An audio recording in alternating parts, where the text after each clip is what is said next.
come a long way from the Averex. From the days when we had to make the waist stretch. Now it's Vacherons and all the Marpé sets. You wanna get money with me? Say less. Say less. Say less. You wanna get money with me? Say less. Hey yo, what's poppin', people? It's your boy Kazeem. Welcome to Say Less with Kaz, Loki, and Rosy. It's a solo vehicle today. It's your boy Kaz here. And sometimes, every couple of weeks, I like to clear out the room.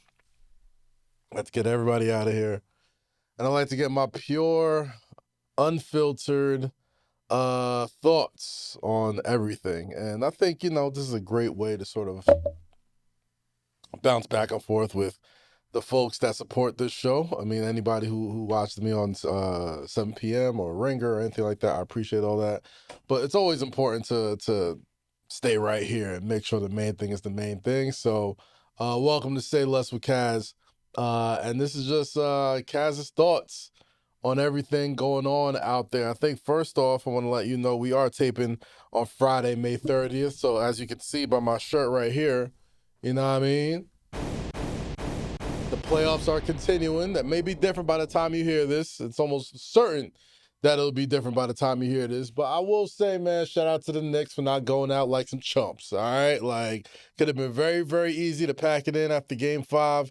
That Game 1 disappointment, obviously. But last night in the Garden, you know who it is. Captain, number 11, King of New York, did what he does anytime the Knicks have needed him. And it's been regardless of how this season ends, I think there has to be a lot of discussion about Jalen Brunson in particular. All right, so here's what we got to do. Me and you, the fans in New York City, New Jersey, tri-state area, and knowing the Knicks all over the damn country, we need to have a conversation. I hope you guys don't do the thing that they're all expecting us to do with Jalen Brunson, right? Like, Jalen Brunson, quite obviously, one of the greatest players to ever put on a Knicks uniform, regardless how the rest of the series goes. I think that fact is stamped. He didn't just help bring this team out of mediocrity, but he made them serious title contenders. Obviously, it wasn't just him. Incredible front office, Leon Rose, World Wide West, obviously Coach Tibbs, my guy Allen Houston, John, everybody out there, man. Shout out to them. They are an incredibly different run organization than they were about 5-6 years ago.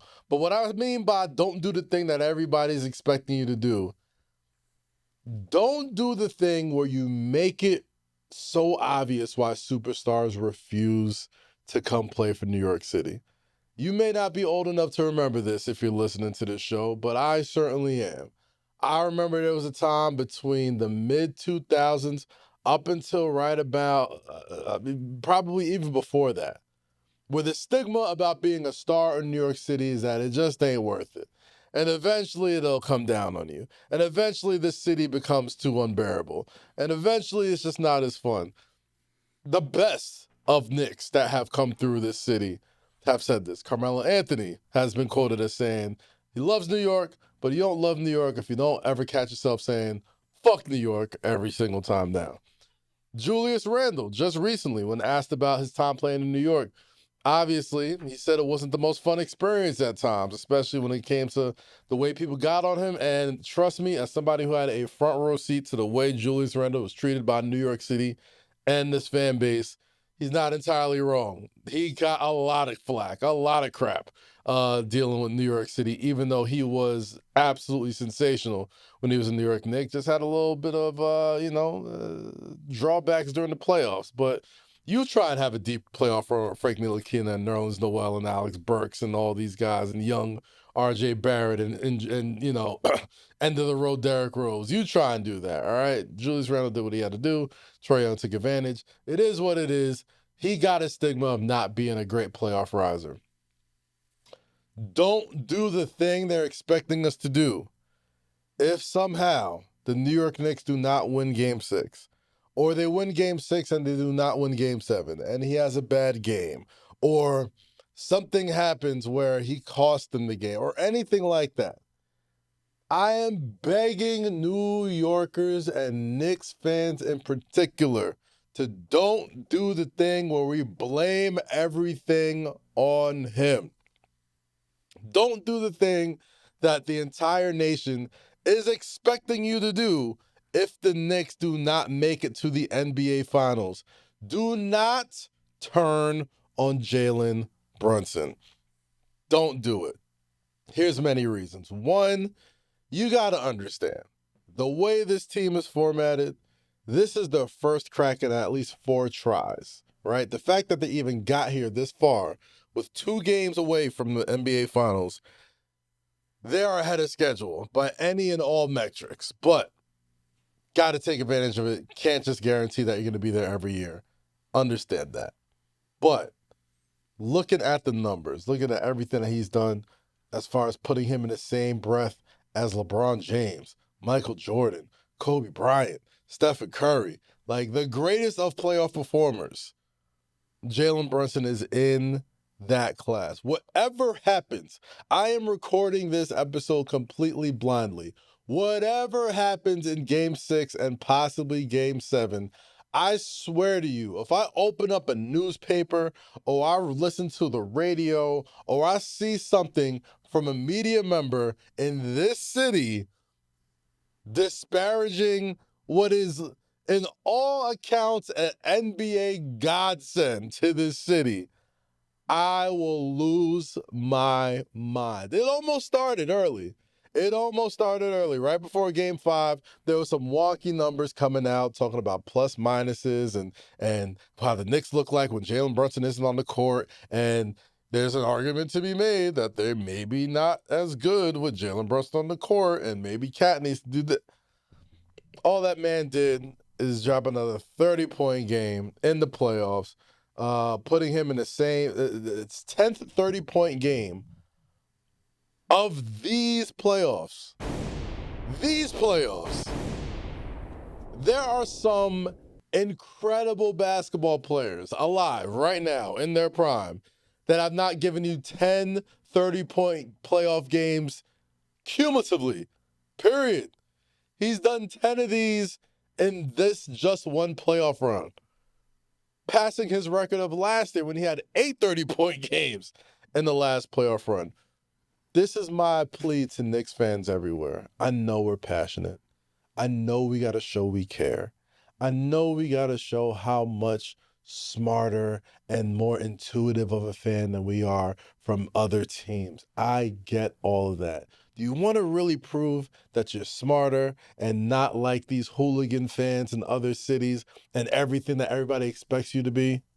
Win, lose, or draw, number 11 is safe. Number 11 has Derek Jeter-like immunity in New York sports to me. And yeah, I understand the man has not won a championship.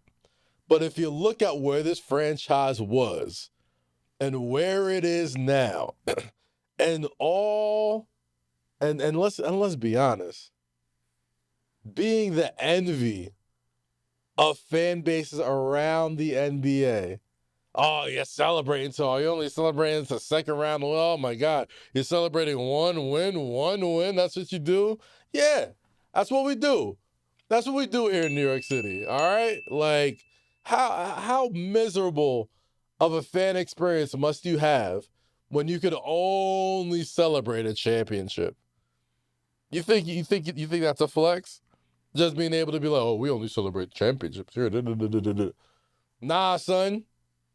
This is New York City, and the energy that basketball brings to this city is unmatched anywhere, including Indiana. I know it's different there, including Indiana. 49 states, it's just basketball, but I get it. New York City is very different. And Madison Square Garden specifically is very different. It's smack dab in the middle of everything. It's the only pro sport that has that distinction in New York City. Yankees are up in the Bronx. Giants and Jets are across the water in Jersey. I mean, if you support the Brooklyn Nets and Barclays, enjoy that, but shout out to the Liberty. But Madison Square Garden and the Knicks create a special chemistry and concoction that makes it the most unique fan experience anywhere in pro sports. The closest thing you can get to it, I believe, is FIFA, World Football, International Football. That level of fanaticism. And what people are counting on you to do, Knicks fans, is crash out. And crash out on the guy that's helped bring you all of these great times. Me personally, I got full belief in number 11, and this probably won't even be a conversation we need to have by the time this drops. But in the event that something does happen and they happen to fall short, any slander against the King of New York, Jalen Brunson, will not be tolerated, especially by members of the media. I don't care if Halliburton gives him 60. Shut it. Shut it. That guy has the Jeter patch on him in my book. I don't care if he hasn't won anything. Y'all don't talk crazy about number 11 in my presence. But in any case, let's go next. Lots of new music to get into this weekend. Most exciting to me is the return of the Clipse, their new album. Let God Sort Them Out, dropping very, very soon. The new single, I want to make sure I have the name of the new single right without messing it up. Ace Trumpets, Pusha T, no Malice. Listen, I have been there's like a school of rapper that I always like root for. It's like that school of rapper that like embraced the mixtape era, embraced the internet era. Any one of those guys who are still out there, still putting out quality music, still making it and treating it as an art and not just some throwaway that you could just, release every 2 weeks or 3 weeks because albums and the creation of them don't mean anything anymore. I like a good, I like a good, what do they call those? Pressure cookers or slow bakers or whatever it is. Something that you got to cook, marinate. Something that takes a while, that sticks to your ribs. Fast food ain't for me, man. And the Clipse don't make fast food. But they do make a lot, though. Pusha T especially. There's a whole lot of references to cocaine. All right? We get it. Pusha T, Malice, no Malice. Lots of drug bars. If you didn't think there's an entendre for cocaine that could be flipped into a metaphor about bricks, and Pusha T hasn't thought of it, brother, I think you got another thing coming. Those guys, and Pusha T especially, has made so many references and flips to one specific thing for his entire career. And I know you're asking yourself, damn, Kaz, don't you ever get tired of a rapper rapping about the same thing over and over and over again? I thought about it. No. No, I'm not. I could enjoy a nice coming of age rap from Pusha T, rapping about being fathers and family and taking care of all that stuff. Grown up bars, all that type of stuff. But man, if you don't sprinkle in a little metaphor about how, Luigi white glove with the bricks and something like that, then it ain't gonna, I need something to tweet out. I need a line to tweet out. I'm not even a cocaine expert. I'm probably the person who knows the least about cocaine on earth. I like my nose. I don't touch it. I don't sell it. I don't do anything with it. In fact, if I'm out and it pulls out and somebody pulls it out and they don't do it quickly enough for me to not see it, I immediately get uncomfortable and I try to find something else to do. I'll turn into a Dare commercial real quick. There's just something about somebody pulling out white powder in the middle of all these nice times we're having. that always makes me think immediately like, yo, you got something going on in your life that you don't, why did you need to do that right here, right now? Right this second. You ever like, and I'm talking to my friend. I'm that friend. I know it's I'm sure it's. I know that drug is very I guess acceptable now, and people just do it all the time, and it's very out there. But I'm still very much a dare commercial when it comes to cocaine, and it's just never been something that I'm like, oh, it is what it is. It's such a violent act to do. Like you're just in the middle of a conversation, like, hey, yes, hey, what was I? And I'm just like, whoa, whoa. I don't even look like it was uncomfortable, right? Like that was, but Pusha T raps about it a lot. And for somebody who raps about something I do not partake in any way, shape, or form, he sure makes it sound good all the time, which only speaks to their genius. Can everybody rap about the same thing all the time and never ever change and never really mature? Not everybody. But if you're good at it, if like my good friend J.R. Smith said when he was on 7 p.m. in Brooklyn just a few weeks ago, if I'm better than 99.9% of the population at this one thing, why would you want me to do anything else or put me in the box that doesn't fit what I do well? So when it comes to cocaine raps, Pusha T, No Malice, the Clipse, we have missed you. Welcome back to the fantasy bars. I love it. It's a new drop. I can't wait for the album to come out. Cause got did the album cover. You know what I mean? So shout out to everybody over there. And Pusha T, man, that's a dude who has just continued to evolve and be unbelievable. Funny enough, this was also the 7-year anniversary of the release of The Story of Adidon, Pusha T record aimed at Drake in the middle of a battle that took place 7 years ago. And bringing this up now, obviously, we're still in we still live in the remnants of the aftermath of the biggest battle in rap history between Kendrick and Drake. And one could surmise that the first cracks in the unbreakable Drake shield, the Drake image, started with Pusha T. Now, granted, I thought Duppy freestyle was fire. Like, I thought Duppy, he kind of, I thought he slid on that joint. And it's easy to forget now just because of everything that's happened with Kendrick in the past, but Drake was on a spree of mowing down rappers, right? Like rappers will say something slick, he come back with it, he drop a little diss on a blog or on his OVO site, whatever. Like he might get on a big pop record and diss you so everybody hears it all the time. But Drake for a long time had an incredible stretch of victories against what I would say, and most others I think would agree, were, lyrical constituents, his peers, his lyrical peers. Common was one, Ye caught a few, Hove caught some,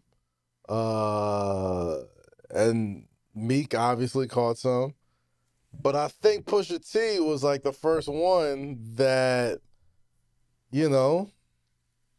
all that for a drop of blood, right? Like, he bleeds in Rocky. Like, and granted, well, hindsight being 2020, revealing that somebody has a child that nobody knows about, whatever. Like, maybe not the maybe not the flex and own it probably was. And that's probably why, like, it was more of a shock and awe and more of a folks just being like, oh, okay, like he had something in the chamber. He had something in the tank. Like, okay, like it's a real battle.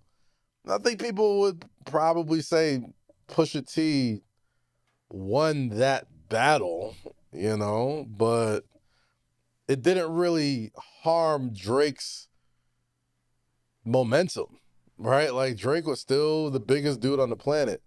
Obviously, that's kind of the difference between the Drake battle and the Kendrick battle, even though Drake is still Drake and is still the most streamed artist or one of the most streamed artists on the planet. I don't think the aftermath of the Pusha T battle is the same as the aftermath of the Kendrick battle. There's definitely a peg that Kendrick knocked Drake down a little bit, whether it's public perception or whether it's anything else. But there was a time where he truly was infallible as an artist and infallible as an MC. And those are the two guys that kind of gave him his first sort of like chin check lyrically. So all that being said, 7 years go past. I mean, this didn't seem like it was going to be, Pusha at the end of Story of Adidon called this, it's going to be a surgical summer. We're going to peel it back layer by layer. And I'm willing to bet there was definitely more layers to go. I'm willing to bet there was definitely, I think the stuff that Kendrick probably eventually revealed, or, you can't tell me that wasn't information Pusha probably could have been privy to also eventually. Whatever happened between the two, records stopped going from each other, but obviously that issue still exists. It's just funny that, the Clipse are back. 7 years since the Story of Adidon, and it's weird, man. Like, you would think that the blackface would have finished them, right? Like, that photo, it's still a wild photo to see. Like, granted, he was younger then, actor, all that jazz. I get it. That picture alone would have ended most cats. It would have ended most artists' career in a millisecond. It would have been over. But man, that just speaks to the power of Drake, man. Like, the dude just has an unbelievable connection with his fans. And then more importantly than that, I think he had an unbelievable connection and importance to the music industry. An industry which 7 years later, I'm not necessarily sure, outside of the people and the equity that he's built over the years as an artist and the connection he has with fans.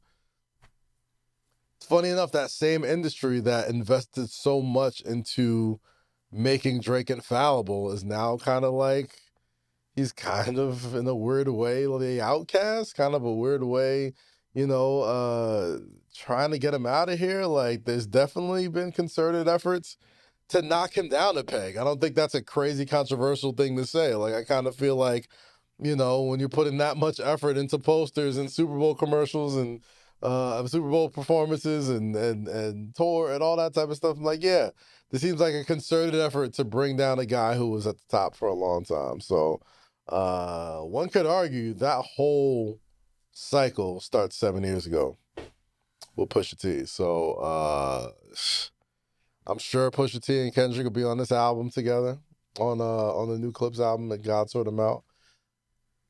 And I'm sure Pusha T's going to have some things to say. He's been awfully quiet throughout this entire ordeal, and one would imagine that somebody who went toe-to-toe with this guy, and the biggest story being between them, he'd have something to say very, very soon. So, will not shock me if that comes out. Let's see, what else we got here, man? Do we want to talk about more Diddy? Do we want to talk about more Diddy?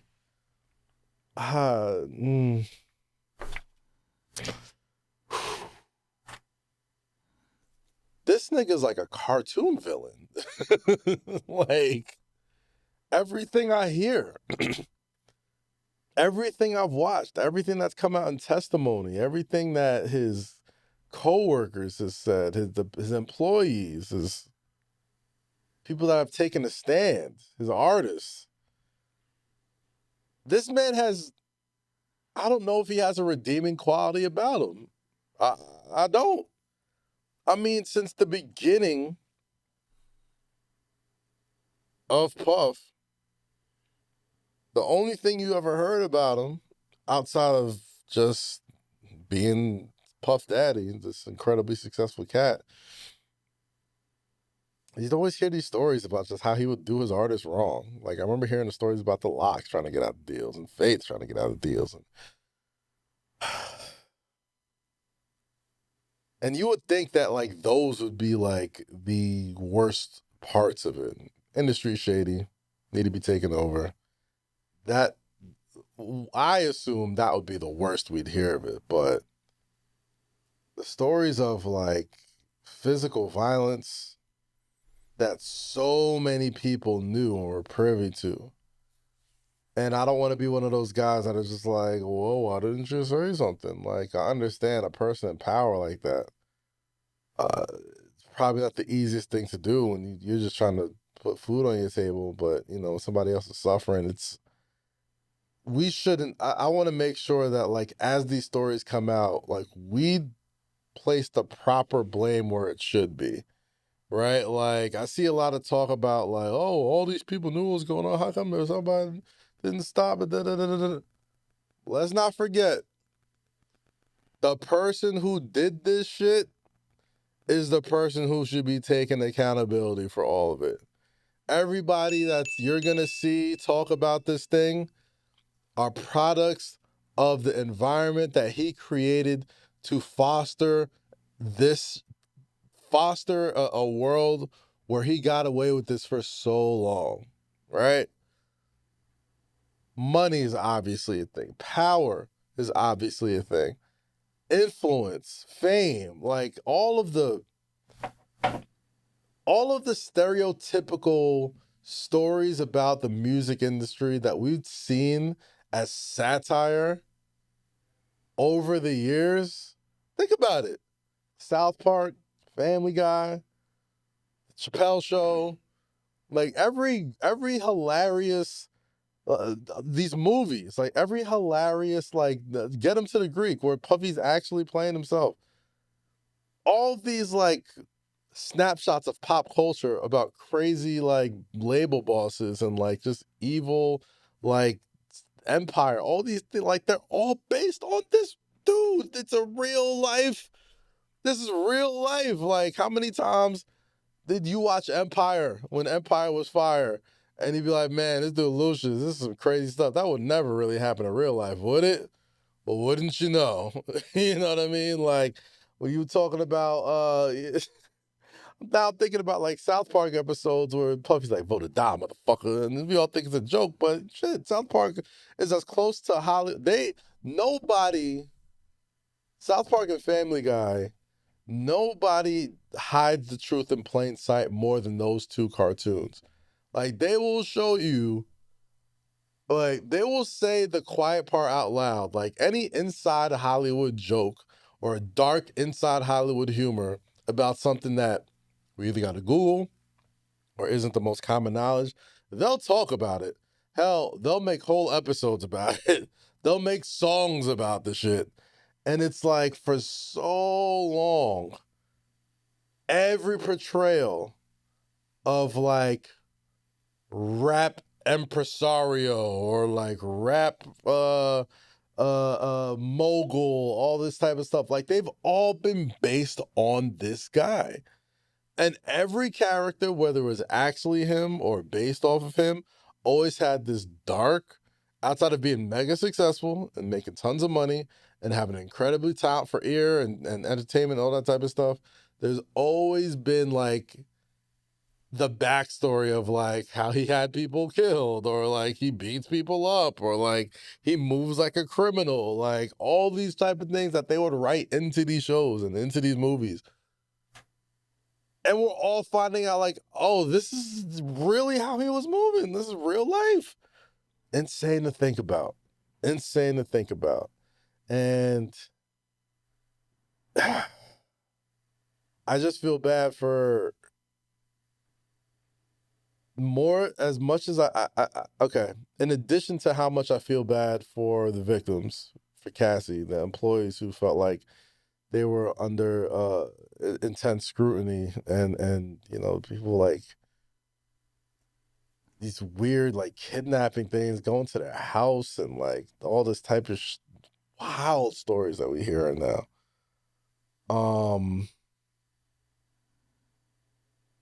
In a sad way, I feel bad for the young men who look for in a sad way, I feel bad for the young men who are still out there looking for leaders and mentors and people to look up to. You know, because it's like in a messed up way, like Puff was one of those guys for people. Like he was an aspirational figure for a lot of young Black men. And it seems like every generation, like one of those people has a fall from grace where we're just like, there's another one. You know what I mean? Like, yeah, they deserve to they deserve to be in jail. They deserve to be in jail. But it's crazy how it's like it's not as easy to just erase 20, 30 years of memories that you have built around either this guy's career or entertainment he's brought you over the years. Like, I know it's very easy to separate the artist from the artist, for the art from the artist for a lot of people. But in certain cases, they are so tied into the horrific things that they got away with and were empowered to get away with. It's almost like you have a funeral for your memories, man. Like, we've gone through this so many times. If you're a mid-30s something year old Black man, since you were about 17, you've had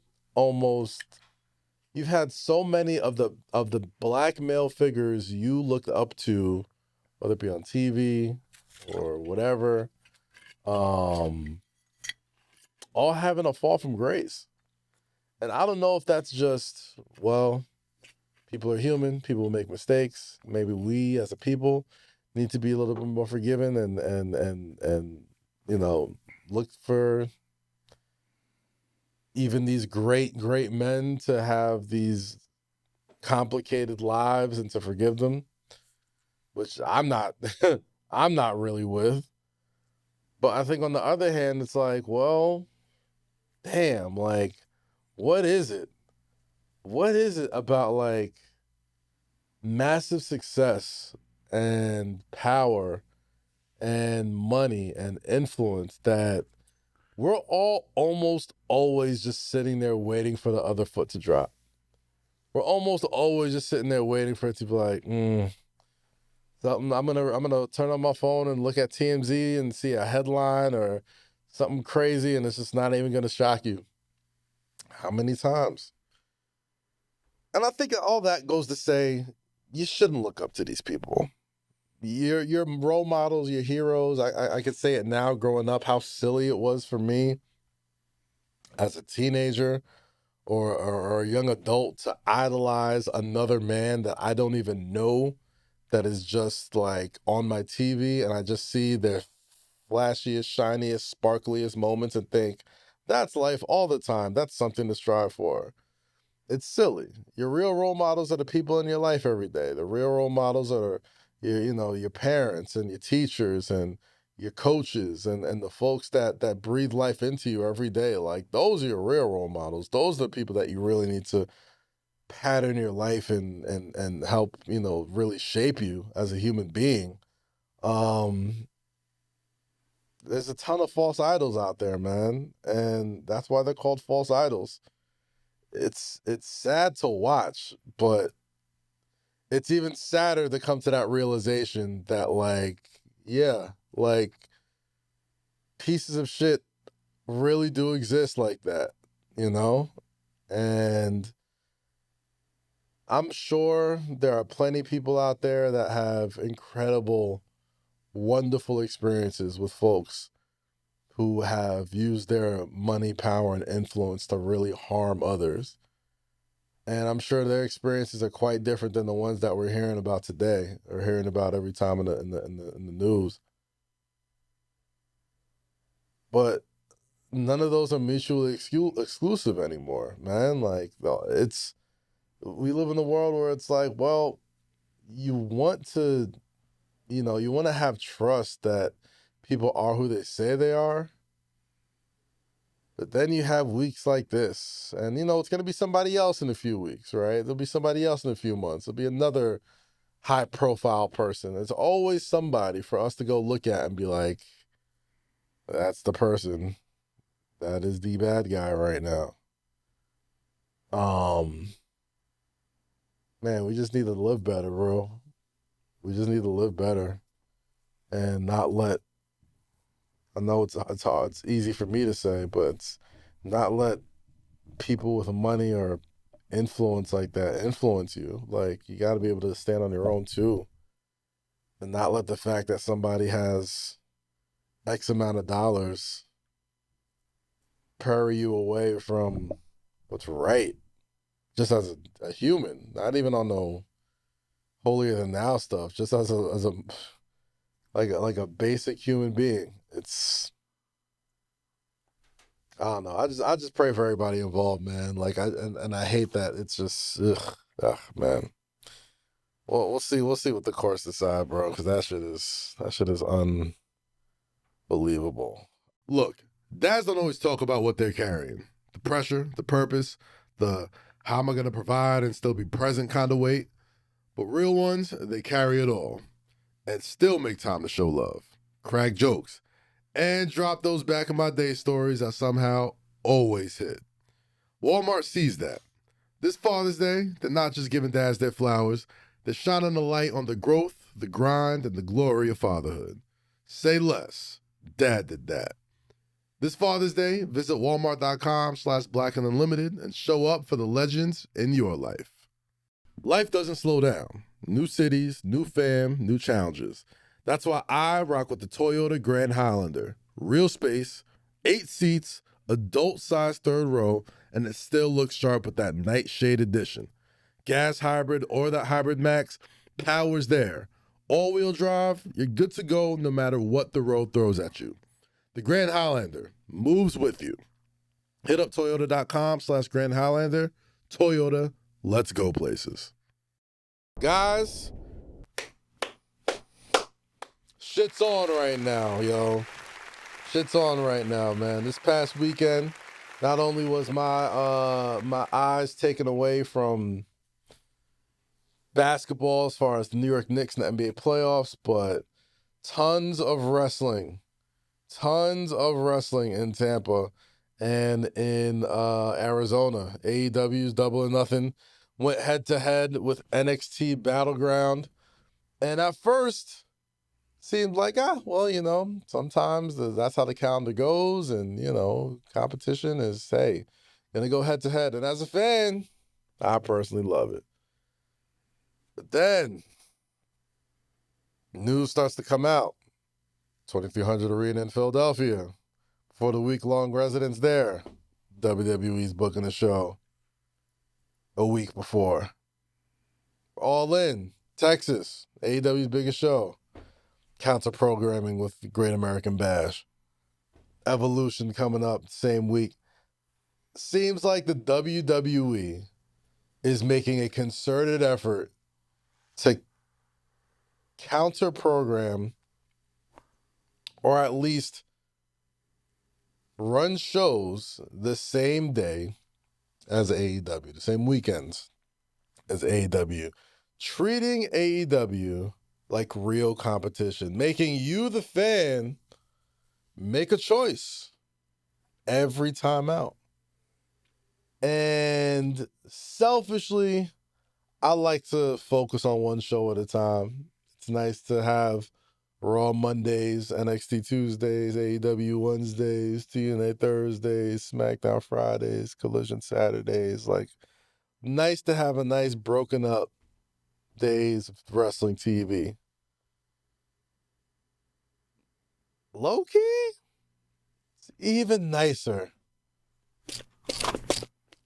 when they're button heads, when they're competing for that attention, when they're competing for the channel clicker. Yes, is it petty on the WWE side? Maybe. In fact, I'll go on to say it is petty. But also, I think it's good business. And I think it also speaks to the fact that AEW is doing quite well for themselves lately.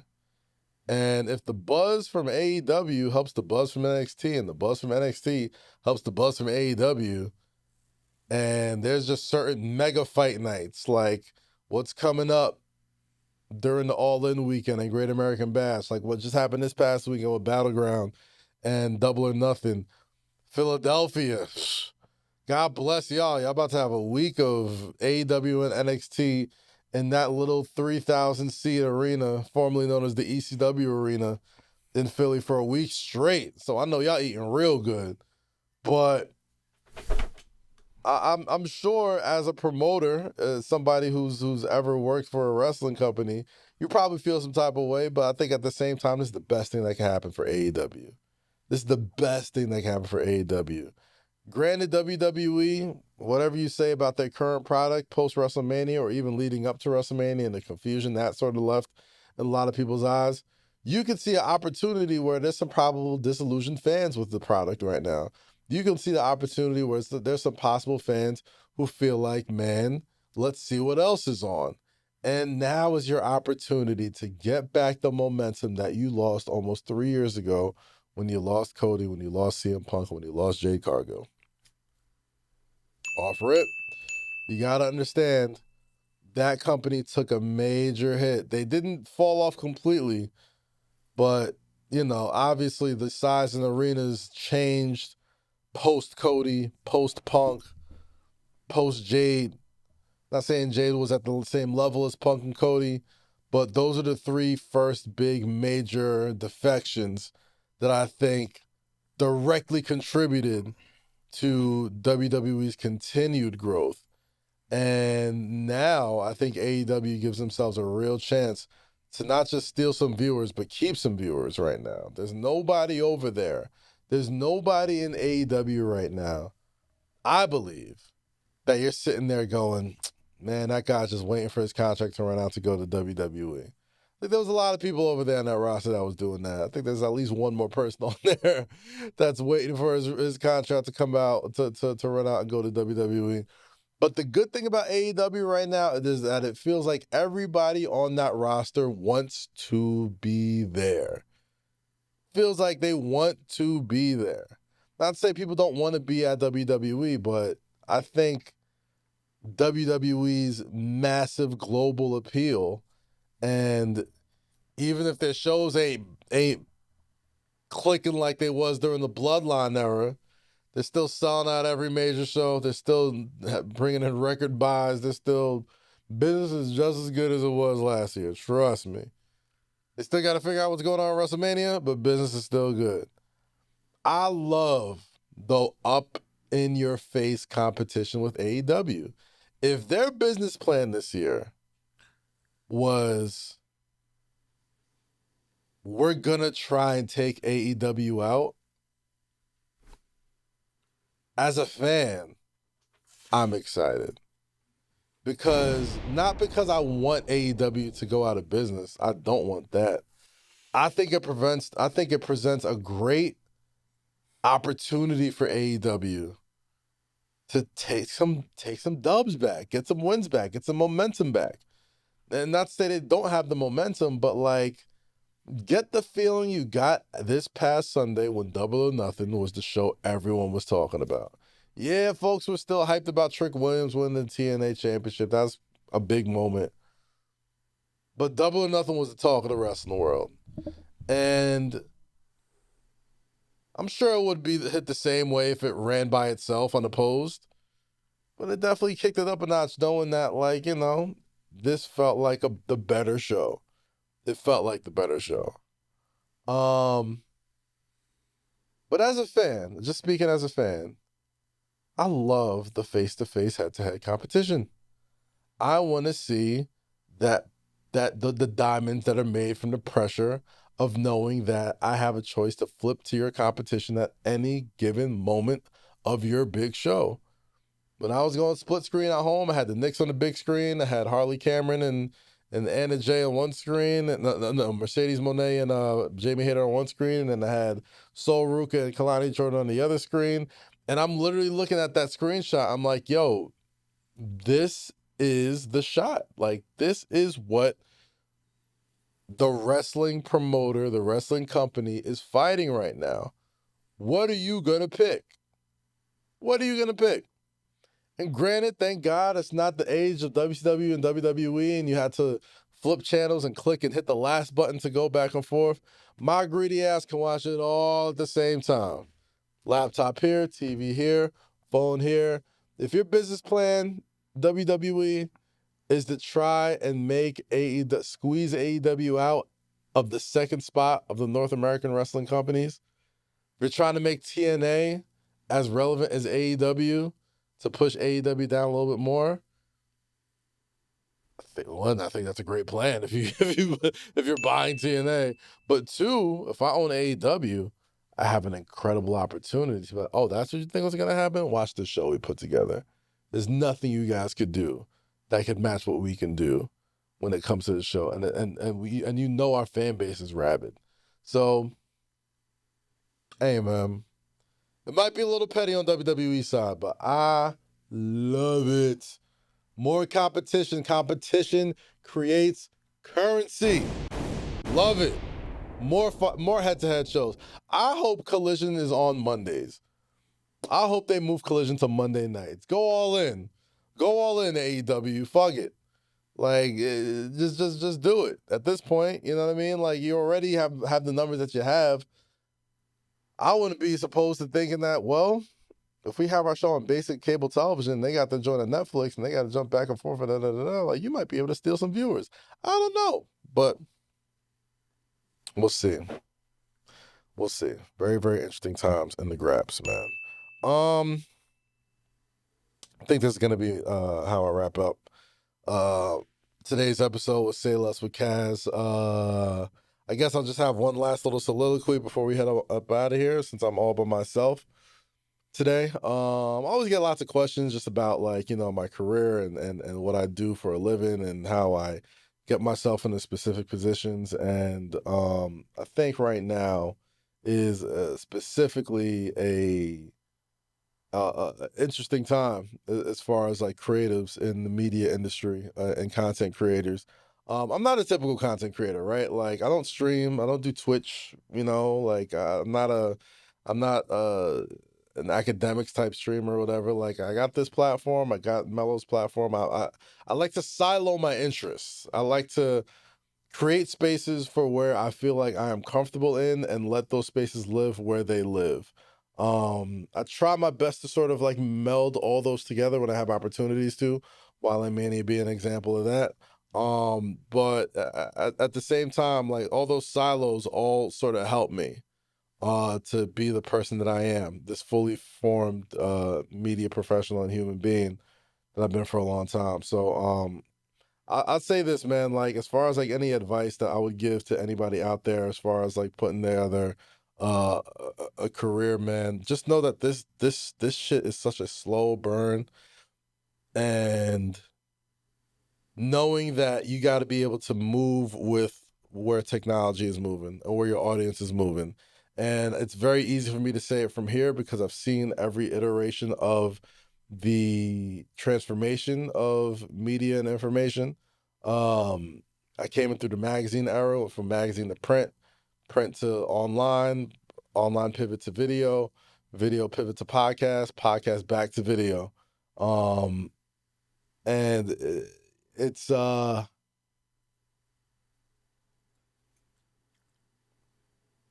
right now's the time to use every advantage you have to cut out as many middlemen as possible. AI is gonna come and smack the shit out of everything we're doing right now. But almost positive the way we're doing this podcast right now might be obsolete in literally 8 months, maybe a year. What I'm doing and what I've always done, as I see the trend sort of change, is trying to ride the current and go with the curve, man. Like, don't be scared of AI. I think you should use it in ways that make sense, in ways that stand out, in ways that, you know, knowing the fan the fan experience, what I've noticed about AI is that, like, I don't think people technically want to use AI to be informed and entertained on a human to human level, but I do think that you can use it to enhance the human experience. And what I mean by the human experience is that we could watch an AI video and be creeped out. I'm still very creeped out by it. But I think in the way that vinyls become more valuable because everyone transitions to CDs, or paintings become more valuable because there's not as much painters anymore and more artists like that. I think folks who are recognizable, who have a voice, that know how to host their own voice and host everything on their own are going to be just as valuable. Like, I don't think there's going to be AI, personalities that take over real people, as for a fan experience, right? Like, I think it's easy to make. I think companies and brands will lean into, the fake people as much as they possibly can. Don't get me wrong. But I think as humans, you got to be able to use that to your advantage and use the unmistakably human parts of yourself to stand out as this media juggernaut starts to form, right? Like, we already see like certain aspects of unnecessary technology to stuff that we already enjoy. I was watching the Western Conference Finals this past week, and right after like Chet Holmgren got a dunk, they showed like a virtual reality like replay of the dunk, and it wasn't the play. It was just like, and everybody was like, why the hell would I want to see a virtual reality rendition of a play I just saw in real life and in real color? Like, that doesn't make any sense. And that's just a small microcosm of, okay, we let the technology come, you kind of sort it out, and we see what sticks and we see what doesn't. And I still think there's specific human elements of this experience called life that technology can't change. So I do think it is useful. I think it's a useful tool. And I think there's ways to use it together. And I'm sure me saying they're useful is them saying, oh, we're going to use him because now we're becoming even more human because we use you so much. It's a crazy sort of downward scary spiral to go down if you really go down it. I'm just talking about in the immediate future. So folks that talk to me, ask me how I'm maintaining a certain media landscape. That's how I think about it. So we'll see how this whole thing goes for the next, couple of years, months, whatever. But in any case, my name is Kazeem Famiwide. Thank you so much for joining me right here on Say Less with Kaz, the Kaz edition today. Subscribe to the Patreon, patreon.com/Say Less. And as we always do at this time, man, stay free, stay safe, and always say less. You can catch me on 7 p.m. in Brooklyn, catch me on the Ringer Wrestling Show, and anywhere else you may see me around. My name is Kaz, and I'll catch y'all next time, people. You want to get money with me? Say less. You know that dad who dances off beat at cookouts but still pulls it off somehow? Or the one who gives life advice at red lights with a burger in one hand and your report card in the other? Yeah, he's a legend. This Father's Day, Walmart is giving that kind of dad his due. The wisdom, the warmth, the weird dad jokes, we're here for all of it. Because dad energy, it's undefeated. Certified legendary. Celebrate your legend this Father's Day at walmart.com/blackandunlimited. The Toyota Grand Highlander's got that grown-up energy.